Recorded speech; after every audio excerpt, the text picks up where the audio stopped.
Pronto, está gravando. A história é a seguinte, para a gente colocar as coisas direitinho. Nós dissemos aos senhores, até agora, durante todo o tempo, né, por várias vezes, foi, eu acho que a questão mais repetida em sala de aula, que o direito tem uma maneira de operação sobre a realidade, né, e que isso reflete numa chamada estrutura normativa. Foi o que a gente disse aos senhores. Então, vê bem, né? Para alterar as realidades sociais, para regular a conduta humana, a norma jurídica sempre estabelece, delineia, né, o conceito de um fato de possível ocorrência na realidade, né? Ela faz esse delineamento do conceito e a esse fato ela vincula um dever, né? Ela prescreve uma conduta em razão da ocorrência desse fato. Então, não são todas as pessoas que têm os mesmos direitos e deveres, né? Por essa razão é que cada uma pessoa tem um patrimônio jurídico próprio, né? Como assim, professor? Veja, conforme os fatos que você realizou na sua vida, você adquiriu direitos e deveres que são só seus, né? Eu tenho um patrimônio jurídico que é diferente do patrimônio jurídico de cada um de vocês aí. E cada um de vocês tem um patrimônio jurídico diferente do patrimônio jurídico das outras pessoas. Então, nós dizemos o seguinte, ao longo de nossa vida, né, já que a gente adquire personalidade jurídica no nascimento e a personalidade jurídica só termina com a morte, durante a nossa vida a gente vai adquirindo uma série de direitos patrimoniais, ou seja, né, direitos que eu adquiro em razão da prática de atos. Tá beleza? Da realização de fatos previstos normativamente. Então, todos nós nos diferenciamos por nossos direitos patrimoniais. Nós temos um patrimônio jurídico próprio. Foi isso que a gente disse o tempo todo aqui. E a gente também já conversou com vocês, na verdade, já conversamos, né? De uma maneira menos exaustiva, né? De uma maneira mais superficial, de que embora nós nos diferenciemos uns dos outros, nós temos alguns aspectos em que todos nós somos iguais, né? Todos nós somos absolutamente iguais no que nós chamamos de direitos da personalidade ou direitos, né, de humanidade. Uma parte da doutrina, né, até diz que esses direitos deveriam chamar-se direitos de humanidade, porque vejam só, os senhores, né, são direitos que derivam da própria humanidade da pessoa. Se eu sou um ser humano, então eu tenho que ter determinados direitos. É isso. Está ligado, portanto, essa questão está ligada à questão dos direitos naturais. Lembram que a gente discutiu desde o começo? Doutrinariamente é muito importante a discussão sobre se existe, né, o direito positivo sendo o direito do Estado, sobre se existe algum outro direito superior a esse direito positivo, que funcionaria como um limite ao direito positivo, né? Os naturalistas, os justnaturalistas diriam que o direito natural é superior ao direito positivo e que o direito positivo do Estado só valeria, portanto, se não contrariasse a essas regras do direito natural. Muito bem, existem várias correntes, né, vários diferenciais sobre isso, mas só para vocês entenderem, né, assim, muito grosseiramente, os direitos naturais, por exemplo, é que fundam a Revolução Francesa, né? O lema da Revolução Francesa é liberdade, igualdade e fraternidade. Por quê, professor? Pensa só. O direito positivo francês da época era um direito monarquista, né, que não apenas aceitava, mas que criava mesmo os chamados privilégios nobiliárquicos e clericais. Quer dizer, a nobreza e o clero nem sequer pagavam tributos, né, por exemplo, e tudo ficava sobrecarregando a prole. Então, um dos lemas da Revolução Francesa foi a igualdade, para dizer, por exemplo, que um direito que desiguala os homens, contraria os direitos naturais, não deve valer, não é? Não pode valer, portanto, os revolucionários franceses, a gente pensa que a revolução é uma medida de força, não, deriva de uma discussão filosófica de muito tempo antes, como vocês têm estudado aí com a professora Renata, com o professor Marcelo Henrique, não é? Deriva de muita discussão filosófica. Então, os camaradas diziam assim: se esse direito faz a desequalização entre os homens, se esse direito oprime os homens, esse direito não é válido. Portanto, a gente tem o direito de resistência a essa opressão. O direito de resistir à opressão. E, portanto, aí eles derrubam, né, a monarquia e, através de atos que todos os atos revolucionários diante do direito positivo seriam atos ilegais, vejam só, atos ilícitos, né? Mas eles dizem que estão agindo de acordo com o direito natural e que ilícito é o direito que está abaixo desse direito natural, contrariando. Então eles vão lá, com base no direito de resistência, e fazem a derrubada desse direito positivo, né? E aí a Revolução Francesa, os senhores conhecem mais ou menos a história dela, estão até saindo aí do segundo grau, estão com ela mais fresca na cabeça, né? Mas, se não me engano, 1789 é um marco histórico importante para a Revolução Francesa, né? Ela inspira o Código Civil Napoleônico de 1802, né? E esse Código Civil Napoleônico, né, é o que inspira o nosso Código Civil, né, de 1917, né, com 100 anos de atraso, né, mais um século de atraso. Ora, mas por que eu estou te dizendo isso? Porque, veja só, se eu tenho direitos naturais não positivados, né, se eu tenho um direito, mas eles não estão lá dentro do direito positivo, a grande questão para o direito natural é o seguinte: eu não posso exercer esse direito individualmente. Não posso exercer esse direito individualmente porque ele não tem amparo dentro do sistema.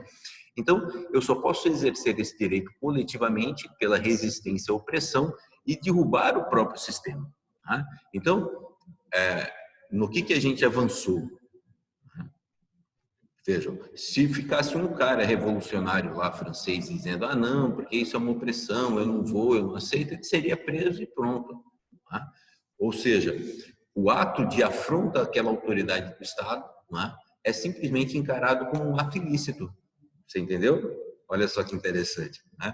Vou fazer uma viagenzinha, né, porque vai ficar gravado, você vai ter oportunidade de assistir outras vezes, se ficar muito difícil. Mas olha só que interessante. A autoridade que põe a norma, ela se coloca como autoridade. E o sujeito, né, ficaria obrigado pela obrigação política de respeitar essa norma. É isso, né? Agora, pragmaticamente, em termos de expectativas dentro dessa relação, essa autoridade, então, ela se entende como autoridade, define o sujeito como sujeito, portanto, ela espera dele a obediência. Se ele desobedece, ela trata isso como licitude ou ilicitude. É isso, né? É um ato em favor do direito ou contra o direito. Mas não é só isso que acontece. Né? Por quê? Porque além de eu cometer uma atitude em favor da norma ou contra a norma, né? Ou seja, que confirma a norma ou que desconfirma a norma, né? Eu posso ter uma atitude de desconsideração da autoridade. Eu não considero a autoridade como autoridade. Então, quando eu tenho um ato revolucionário, o que eu tenho? Não é um praticando ilícito, são todos desconsiderando a autoridade como autoridade e, portanto, impondo um outro sistema normativo. Né? Então, pragmaticamente é assim, né? A autoridade considera, né? A autoridade confirma a confirmação, ou seja, ela confirma a confirmação da norma. Se o sujeito agiu licitamente, de acordo com a norma, ela vai lá e, conforme for, premia, conforme for, não faz nada. Ela desconfirma a desconfirmação, ou seja, quando o indivíduo comete o ilícito, desconfirma a norma, ela trata isso como ilícito, sanciona e tal. E ela desconsidera a desconsideração. Ela não considera a possibilidade de que o sujeito não considere ela como autoridade. Por isso que o poder soberano é um poder que não reconhece nenhum outro como sendo igual ou superior ao seu. Ela vai lá e atropela o sujeito. né? É isso que o Estado brasileiro faz, né? Enquanto consegue, né? Ele desconsidera a desconsideração, considerando como desconfirmação a desconsideração. Então ele vai lá, não, isso aí é só uma desconfirmação, eu vou lá e imponho a sanção e acabou. Enquanto o Estado tem força para impor a sanção, ele tem. Agora, né, o detalhe é o seguinte: quando esses direitos fundamentais, esses direitos que são direitos de humanidade, ficam assegurados constitucionalmente, como é o nosso caso, né? Então, os direitos naturais não são mais uma elucubração teórica, né? Os direitos humanos não são mais uma elucubração teórica, né? Então, aí sim eu tenho a possibilidade de exercer esse meu direito e individualmente, né? Veja só, os remédios constitucionais, por exemplo, né? A gente está falando muito, está ficando parecido com a aula de direitos humanos, né? Mas não é isso não. Mas olha só, os remédios constitucionais, por exemplo, habeas corpus, né? Para proteger a liberdade de locomoção. Eu tenho uma liberdade de locomoção. Se uma autoridade ameaça essa minha liberdade de locomoção, ofende essa liberdade de locomoção, eu vou lá e impetro um habeas corpus, né? Que pode ser até preventivo para garantir a minha liberdade de locomoção. Por quê? Porque como o direito de liberdade está previsto dentro do ordenamento, eu agora posso desfrutar dele ainda individualmente. Eu não preciso resistir coletivamente para demonstrar que eu estou desconsiderando a autoridade, não. Né? Sendo o meu direito não abusivo, eu vou lá e exijo o seu exercício quando ele está lá dentro do sistema. Então, a grande coisa, né, eu acho que uma das grandes coisas do direito moderno, né, do direito atual, melhor, né, do direito contemporâneo, é que ele incorporou esses direitos fundamentais do homem como homem. Né? Então, nós aceitamos hoje a tese dos direitos humanos, né? Precisamos passar por duas grandes guerras para isso. A humanidade precisou sofrer não apenas a primeira grande guerra, mas também a segunda grande guerra, para dizer assim, existem direitos universais, né? Então, anote, por exemplo, uma Declaração Universal dos Direitos Humanos, se é uma declaração, ela não está criando, né? Ela está declarando, significa, ela está reconhecendo alguma coisa que já existe, por isso Declaração Universal, por isso declaração. Se ela é universal, ela é de todos, né? Não é de um só. Portanto, ela está dizendo, inclusive, que o Estado não pode negar esses direitos, né? Que o Estado está obrigado a aceitar esses direitos. Você que está me chamando aqui no WhatsApp, só um minutinho, por favor. Vamos ver quem que é do grupo de vocês. Não, não é. Tem alguém chamando aqui no WhatsApp, vocês desculpem, tá? Vai ficar fazendo esse barulho porque eu estou com o meu WhatsApp aberto, que eu preciso falar com vocês por lá, está aberto aqui no computador. Ora,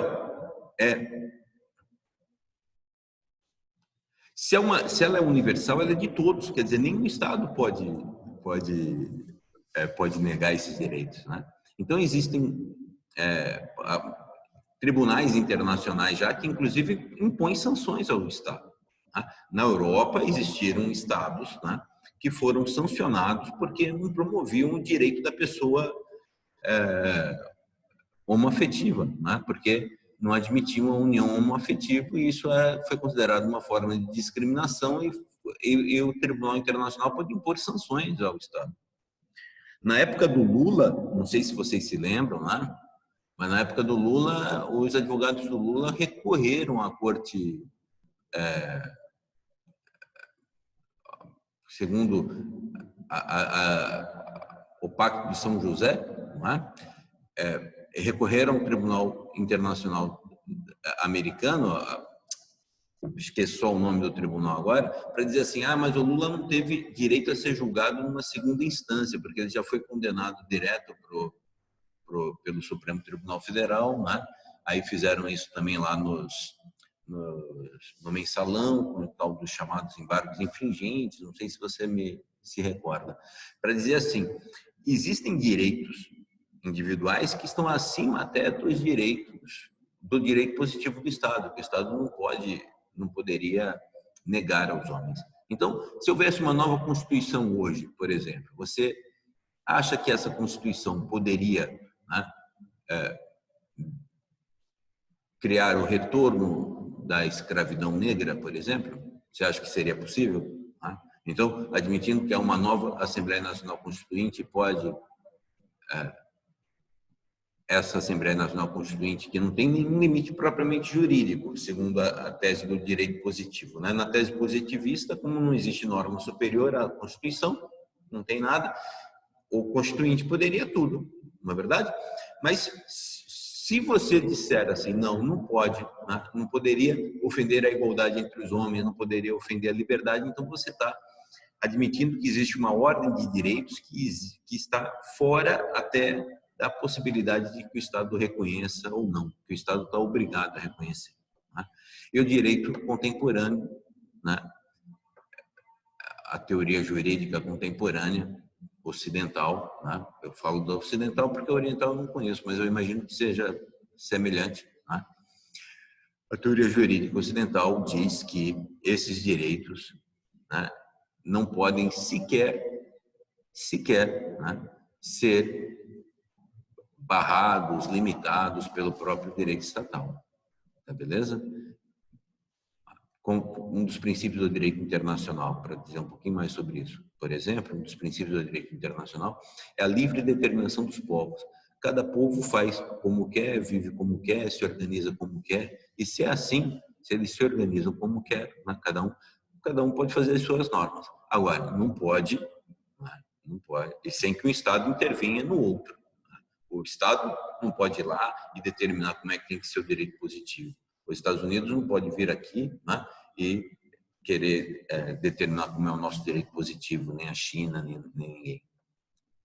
O princípio da livre determinação dos povos e da igualdade entre os Estados na ordem internacional. Não importa a dominância econômica, não importa a dominância política, os Estados são iguais na ordem internacional, um Estado não intervém no outro.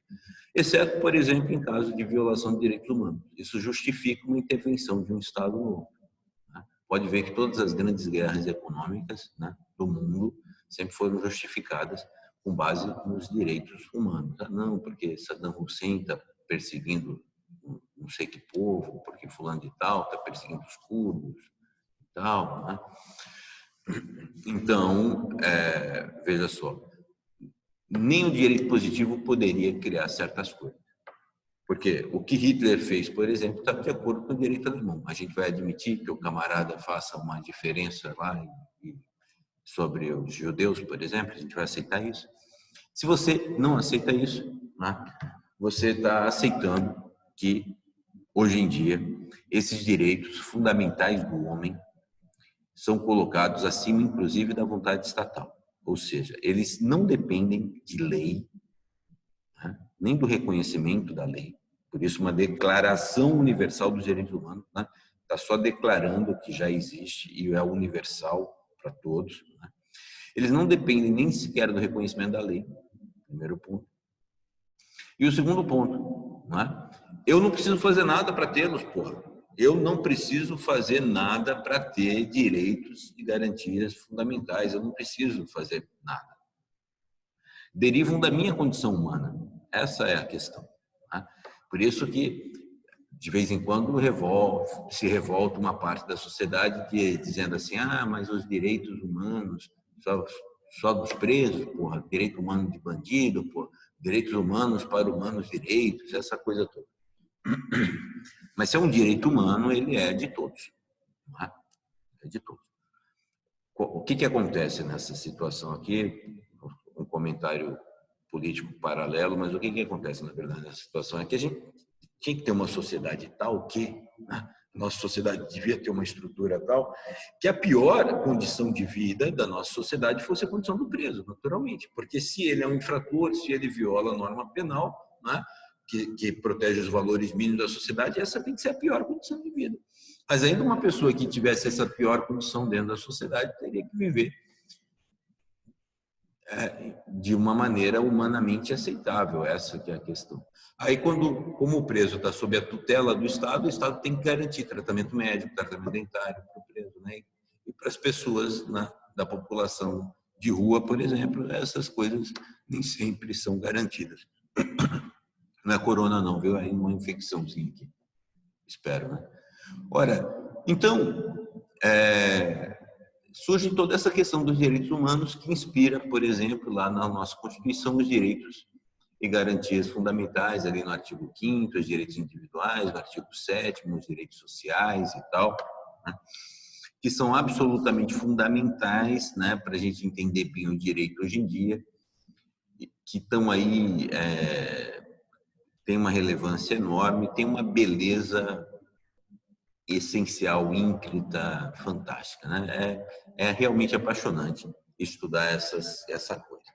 Só que esses direitos e garantias fundamentais lá dentro da Constituição estão dentro do direito público, ou seja, são garantias do indivíduo contra o Estado, né? Essa é a expressão lá no direito público, né? Os direitos sociais, lá, o direito ao trabalho, o direito a um salário mínimo que mantenha você com a sua família, são garantias lá em face do Estado. Tá beleza? Ah, não, mas eu tenho direito de educação. E quem é que tem que garantir o seu direito de educação? O Estado. Muito bem. É isso. Quando a gente traz esses direitos fundamentais, né, por isso que uma parte da doutrina diz, não devia nem chamar direito da personalidade, devia chamar direitos de humanidade. Quando a gente traz esses direitos fundamentais para o direito privado, né, para dentro do direito privado, aí a gente chama isso de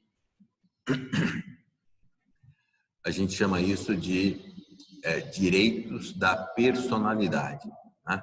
Por que são direitos da personalidade? Para ter uma oposição aos direitos patrimoniais. Deixa eu ver se eu consigo desligar essas notificações do meu WhatsApp aqui no computador, porque senão vai incomodar a nossa aula toda, né? Só um minutinho, por favor. Acho que agora eu consegui. Mas eu só se eu fizer isso, só um minuto, por favor. Já consegue? Eu vou tentar aqui colocar no mudo isso e... mas quando sei lá, gente, quando eu vou mutar, eu só consigo mutar aqui no grupo de vocês. Não sei por quê.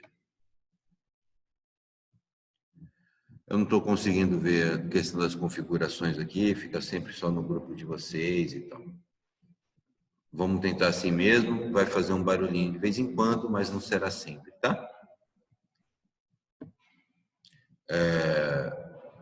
Voltando para cá. Então, esses direitos e garantias fundamentais,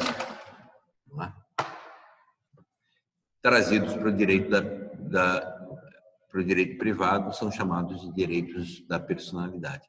Não dependem nem de você realizar qualquer fato, nem sequer dependem de norma, na verdade. Né? E não dependem sequer de personalidade jurídica, nem de personalidade jurídica. Então, eu não preciso nem ter nascido com vida ainda, que é o marco inicial da minha personalidade, para eu ter direito à vida, para eu ter direito à integridade física, para eu ter direito à integridade moral, para eu ter direito à integridade psíquica.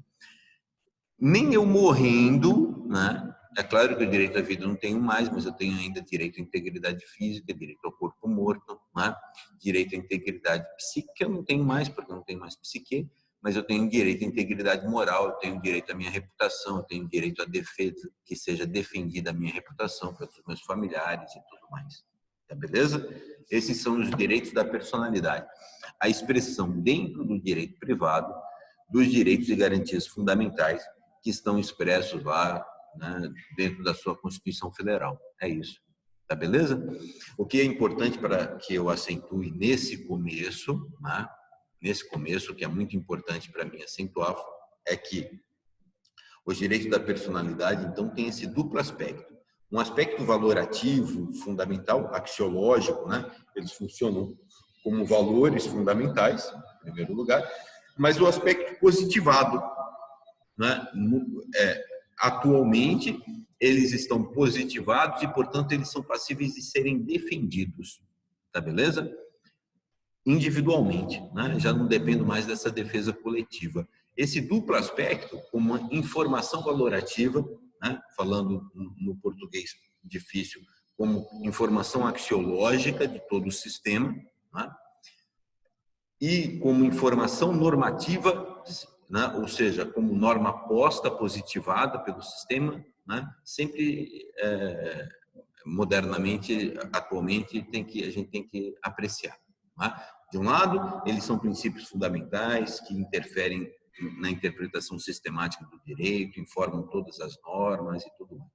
Do outro lado, né, eles são, por si, também positivados, necessariamente reconhecidos e exercitáveis individualmente. Tá beleza?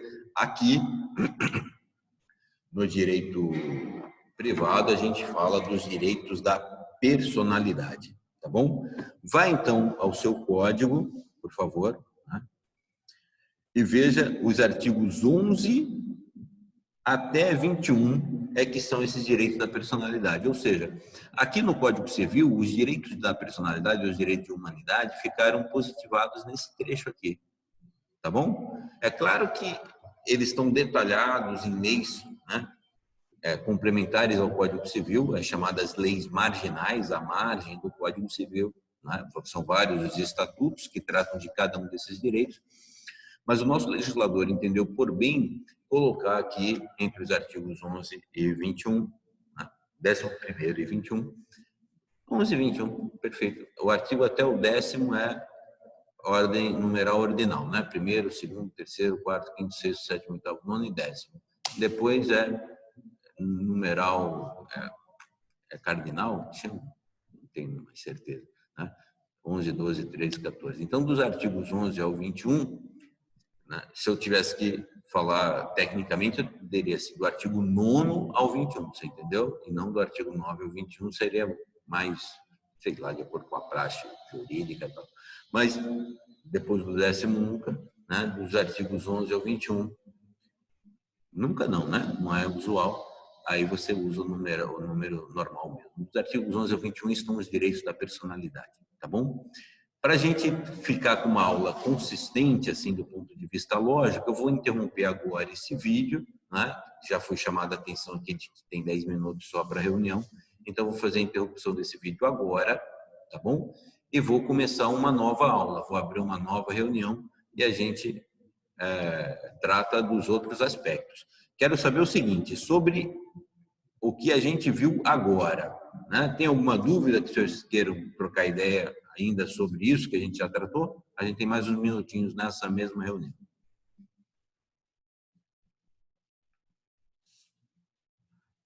Então, eu vou encerrar essa e a gente começa a outra. Tá beleza? Stop record.